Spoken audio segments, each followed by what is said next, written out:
of all, let me just start by saying I'm so sorry for the loss of your friend, for both of you. Catherine, you met Caroline back at Indiana University in 2010. What was she like?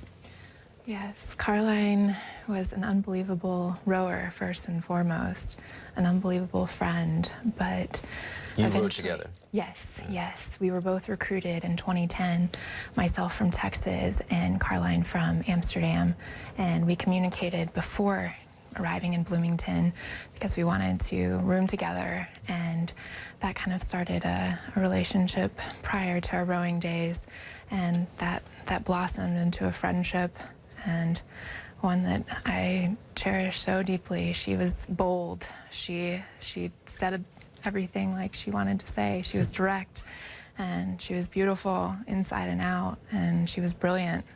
I think everyone knows that she was a brilliant chemistry student. Megan, how did you meet, and what was your relationship like? I was a part of the chemistry PhD program at IU, and I was in the same research lab as her. I joined the summer in 2010, and she joined in the fall.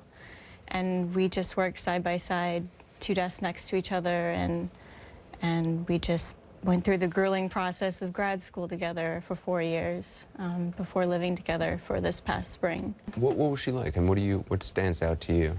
I understand you used to hang out at Starbucks and eat lemon cakes a lot. Yeah. That was integral to your friendship. Yeah, it honestly was. There were a lot of stressful days in lab when she would just come from class, or maybe a full morning of rowing, and she would just be really tired, and you could tell each of us would just get tired from any sort of difficult research project we were working on, and sometimes we would just make these little signs that said coffee on it and hold it up to each other over our monitors and be like, yes, we'll go get coffee, and we would just walk down to Starbucks on Indiana Avenue and just talk about our research problems or just personal problems. Mm. Does it seem real? I mean, at this point? It doesn't. No. I keep thinking I'm going to go back into lab in the fall semester, and she's going to sit next to me every day.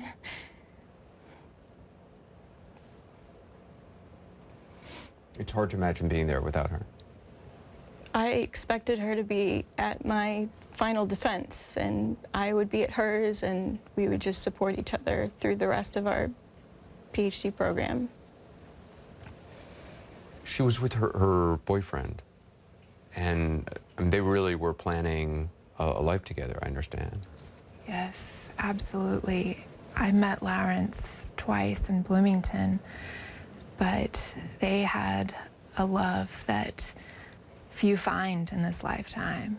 And when I Skyped with her a week before this tragedy, Lawrence popped in the Skype video screen and said, "Catherine, when are you coming to visit us?" And I said, "Soon." And he said, you're welcome here anytime.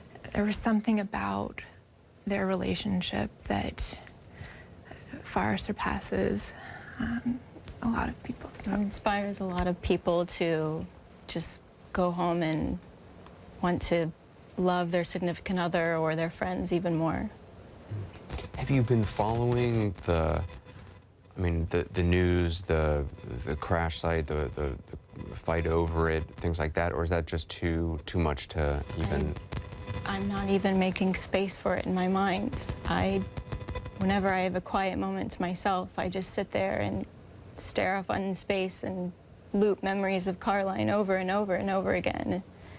And people always ask me, what do you think of this? What do you think of that? And I don't have space in my mind for that. I'm just focusing on remembering every specific detail of Caroline that I can. Have you written stuff down? I think a lot of times that helps to preserve the memory for you.